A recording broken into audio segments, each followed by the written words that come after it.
Charles, it's good to see you. I appreciate you making time. Good to have you here. How is your day going so far? You look busy. It's going well. Mostly focused on figuring out how to grow the team a little bit more, and yeah, exciting Yeah, times. definitely. Well, for people who don't know you, you're the head of engineering.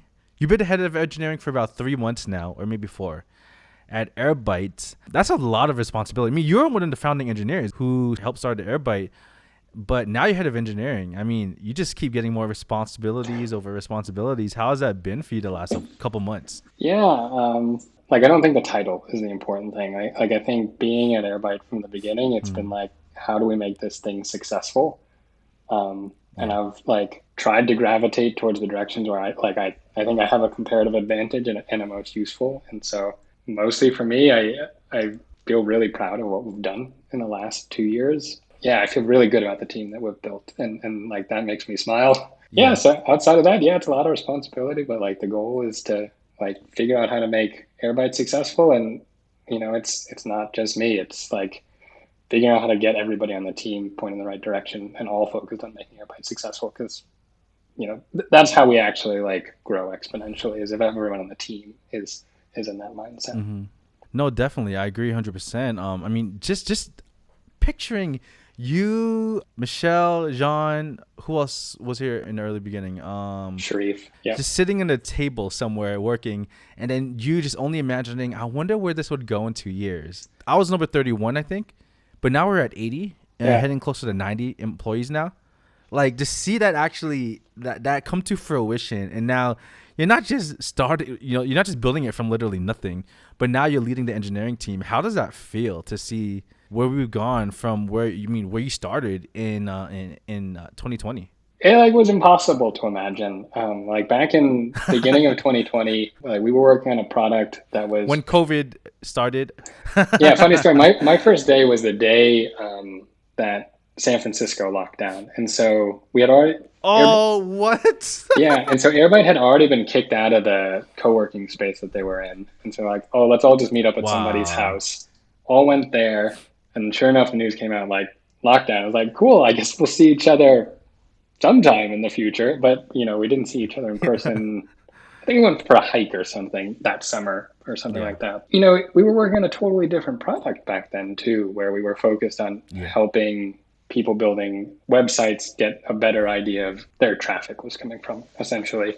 For better or for worse, like when COVID hit, marketing budgets got just totally annihilated, right? And so Mm-hmm. then that product just like went from having like some cool traction to being like, no one wants to buy this right now because No way. nobody has money. And I think that was sort of a blessing in disguise, because I think we could have probably run with that for a while longer, and it like maybe would have been an interesting business or not. But like I don't think Mm-hmm. it had the potential to have the same impact that we do with what we're doing now at Airbyte. Yeah, I mean, being at $1.5 billion valuation in just what, 2 years? Yeah, That is that's pretty amazing.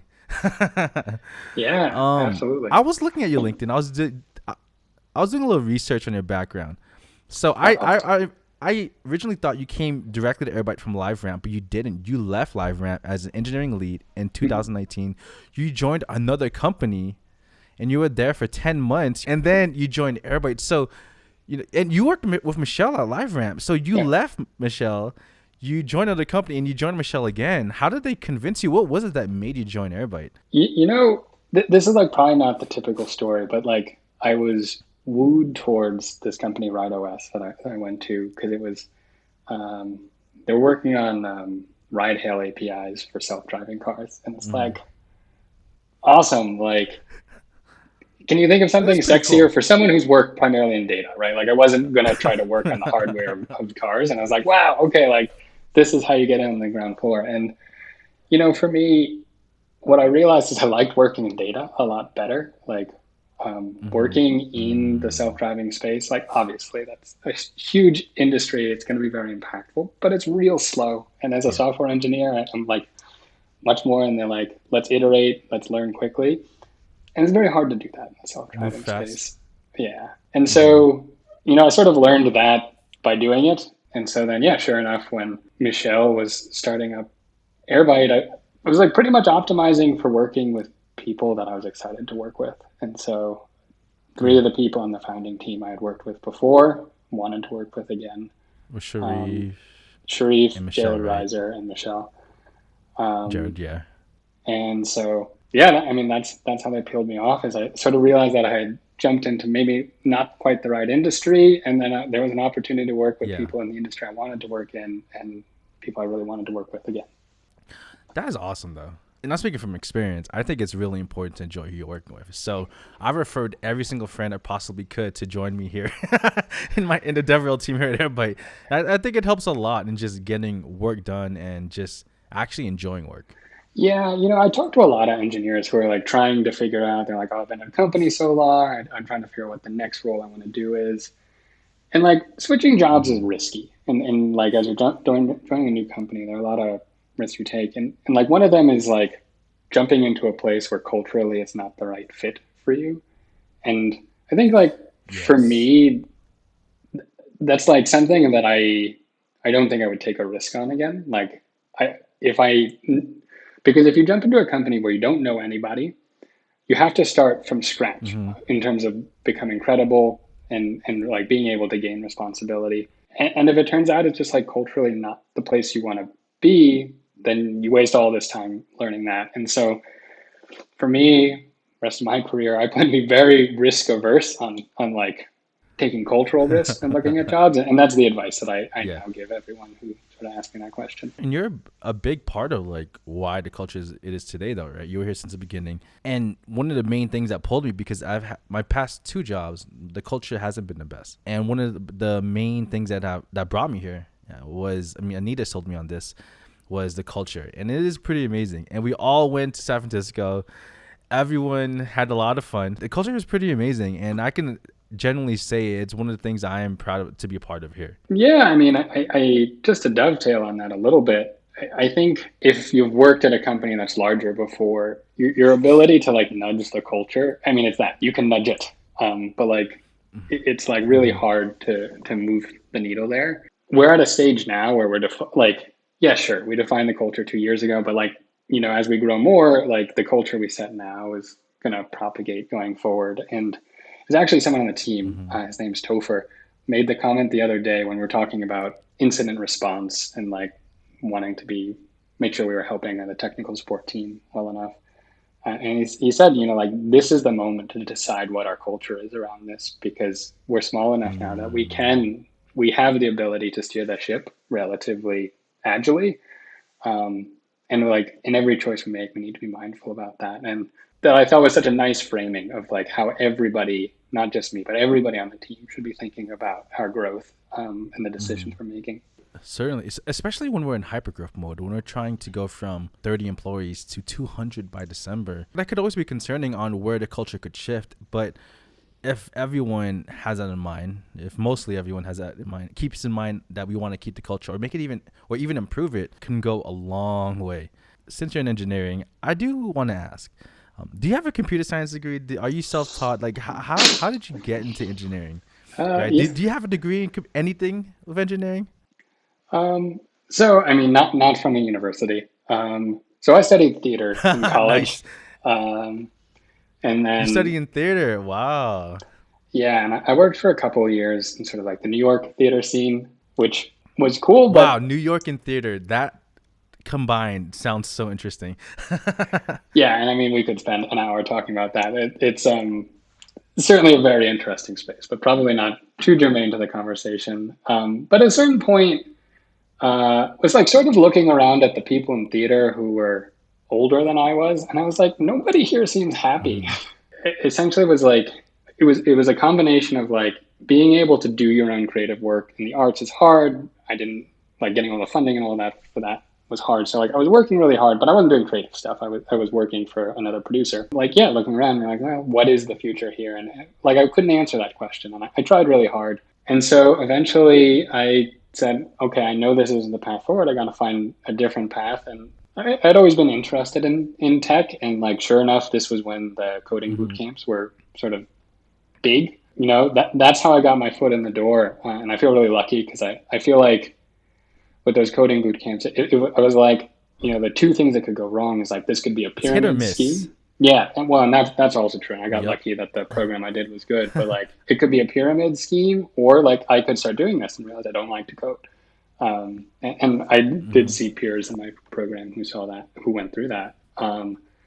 But I got lucky. I like got into it and I was like, oh wait, this is super fun. And like, frankly, I do more creative work as an engineer than I was doing trying to work in the arts in Hmm. New York. Wow. Well, I'm glad that you chose to go into engineering. I could definitely say that. I could definitely say that. And I think that's amazing, though. You didn't have a traditional, background. You didn't get a computer science degree, etc. You did go the boot camp route. And I'm curious, as the head of the engineering, what are your views in that when hiring? Is a degree what you look for when hiring? Is it mainly experience? I mean, I believe we're mainly hiring senior engineers because we're still, of course, we're startup, Series Yeah. B. But what is your view in regards to that? No, I really don't think about degrees hardly at all. To the best, I mean, it's a little easier since we are hiring more senior people. That generally we're weighting work history Yeah, much more that doesn't even heavily. And matter. so, to be Yeah. perfectly honest, I don't think I've even looked at the schools people went to for the people who have more Yeah. than a couple of years of work experience. So yeah, it doesn't cross my mind at all. I think maybe one thing I would say though is like with a lot of the coding boot camps, I think it gives you a start. Like it gives you enough that like you can join a company and provide value because like you do your first job and you're learning too. And so there's like this trade you're doing where like you're learning, but I think I would encourage people who do boot camps to also like make sure they're continuing that educational journey. And so I did a program called Bradfield CS. It used to be located in San Francisco, and now I believe they're just totally Hmm. virtual. And like that one was really great because it helped me go back and fill in a lot of like the basic computer science, like nuts and bolts that like you Mm, don't go over in a boot camp. So yeah. I'm like, that's why I sort of gave that tongue in cheek answer in the beginning of like, I don't have a degree from a university, but I have spent a lot of time trying to build my education around engineering, software Hmm. engineering. Certainly, and I'm 100% sure that helped a lot. Since we're talking about this, when it comes to hiring, I mean, there's a connected team and there's a cloud team, right? Mm-hmm.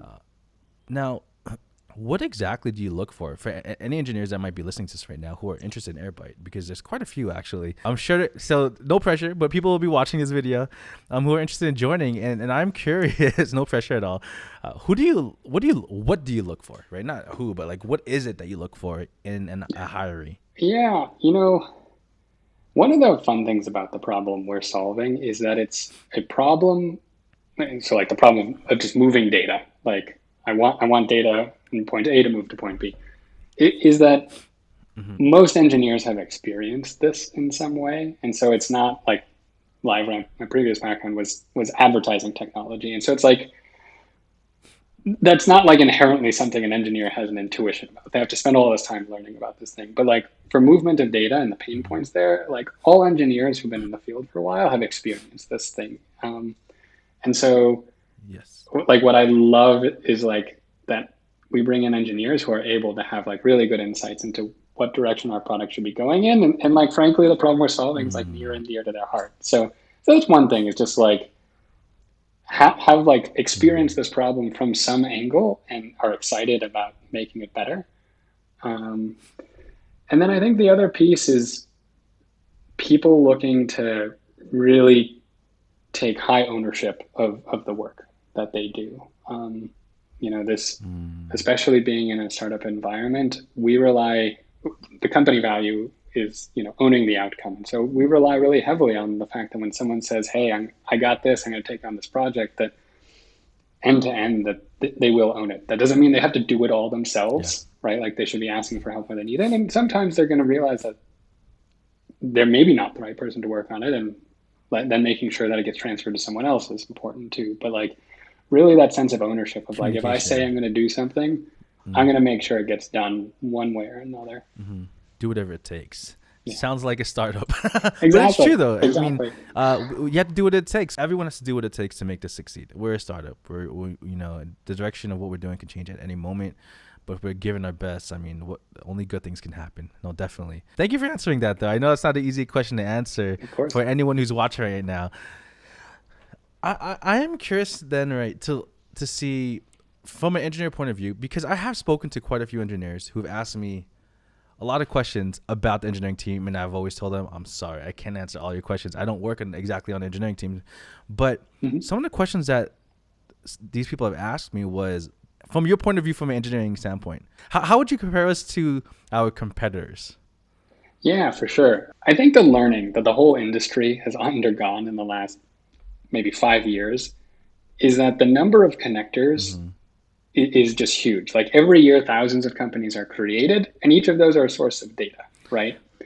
And Yes. so the recurring story that we get from users is that they've tried some other ETL solution, and the answer is like they support three of the six sources that I need. And so I still need to go build Mm-hmm. three data pipelines myself. And if you're looking for SaaS software or you're looking to pick up a tool in general, if it only does half the job, like it's not really a win. And so Yeah. because of and like fundamentally the reason that that happens is because these competitors are closed source. They cannot keep up with the number of connectors Mm-hmm.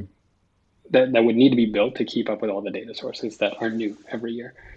And so that's where the open source approach really helps us, where one, we've been able to build as many connectors in a year as some of our competitors have been able to build in 10 years. Mm-hmm. So we're able to move faster, but Which is also, amazing. yeah, Yes. it's been a pretty cool feat. But then in addition, if you come to us and we don't have the connector, either we can build it very quickly or we're working on technology to make it really easy for a user to build it themselves, even if they're not a particularly Mm-hmm. technical person.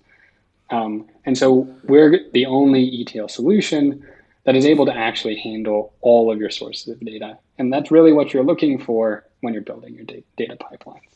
You're looking to make your life easier as an engineer, whatever, et cetera, whoever you are. Well, and I've been a JavaScript developer for 5 years, and when I used our SDK to Yeah. build with the NBA stats, the bottom line API, I like Mm-hmm. NBA, and it took me about 2 to 3 hours to put together. And I've only been working with Python since last year. So the fact I Awesome. was able to put that together with our SDK, it was amazing. I felt so smart. I felt like a data engineer. So That's that was amazing. that's Uh, awesome. And like that's just an intermediate step. Like what we're mm, exploring now is like how could you just go into a UI and we walk you through a wizard where we help you build it. So like you don't even need to know Python. yep. Um, and then yeah, we Yeah. can go back and do that for MLB stats for me. I think we even have something in JavaScript as well, which I Yeah. did not try yet. I will try. I know we only have a few minutes left, but I'm curious then with just seeing where Airbyte is going. I've asked Jean Lafleur, I've asked Michelle this, the co-founders of Airbyte, and since you're an engineering founder, I can ask you this too. So, well, you have no choice. You're on this YouTube video. In 3 years, in 3 to 5 years, let's say 3 years, right? Where do you see this going? Good Yeah. luck. Yeah. I mean, That's a hard uh, question to answer. you know, uh, it actually is like becoming clearer to me. Wow.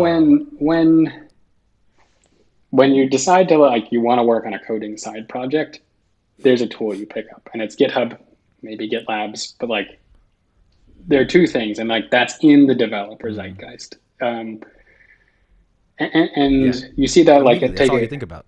exactly, and it's true with Segment to some extent too, and they have open source roots. It's like if you're trying to Mm, do telemetry on your site, Segment is going to be like probably the first tool that your developer is going to advocate for because they've heard of it, they've seen the open source code, and I think that's where we're going with Airbyte. Is like the problem is simple, at least at a high level of like I have data here and I need it over here, and I don't want to think about it. Like I just want it to mm-hmm. happen, right?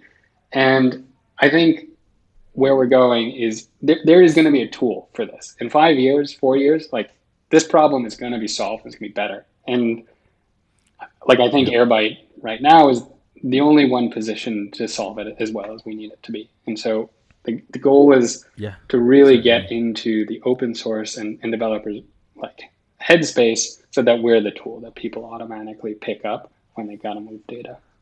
Definitely. Oh, thank you so much for answering that. I did want to ask another question, but it looks like we're running out of time. So, Charles, any last words? And anything why someone should try to join the engineering team? There's a lot of people that are like interested in joining who have even spoken to me. Anything you want to tell them, like why they should join? Yeah, for sure. In terms of feeling the impact of your work. There's no other place to be than a startup in the tech industry. Like I've worked at large companies, and there are a lot of fulfilling things there for sure. But if you want to care deeply about a problem, put effort into solving it, and actually see the fruits of that labor, like I think Airbyte is just like an awesome place to be as a developer, because like I mentioned earlier, like the problem we're solving is near and dear to most engineers' hearts, and so they can come in and solve a problem that they've had throughout their career. I don't know. That's a super exciting proposition from my point of view. It keeps me Definitely. excited every day. And the fact we get to have immediate impact. I mean, Yeah, that's so satisfying. Very satisfying. absolutely. Awesome. Charles, thank you so much. I really appreciate you being here. I know I had to find some time on your calendar. Your calendar is crazy. So I really appreciate this. If anyone wants to know, get to know Charles, send him a message on LinkedIn. Sorry, I know you're busy, but you'll probably get a lot of messages. I would love it. So thank you, Charles. I really appreciate this. My pleasure. Thank you for doing that.